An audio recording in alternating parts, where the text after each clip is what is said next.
earthly resources and how we need to recycle and how we need to conserve this and how water is so, precious and we need to conserve all these different things. But time, once it is gone, you cannot get back.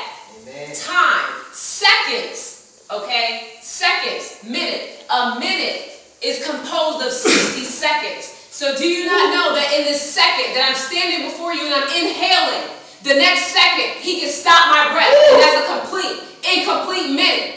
Yes. So the minute, wow. He's saying, we're taking advantage of the fact that he lets us breathe. We're taking advantage of the seconds that make up the minutes, that make up the hours, that make up the days, that make up the weeks, that make up the months, that make up the years. That we're still putting off our salvation. That we're still putting off our perfection. That we're still putting off things that we should be doing for the Lord. That we should be giving up for the Lord. Because we have time to kill. We have time that we can waste. So he's saying, talk about the minute.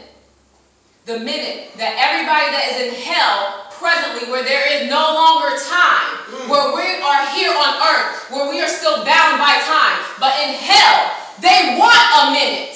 They want to step out of eternity into now and have a minute to where somebody can say, do you want to be saved? And now, yes, I want to accept Jesus because I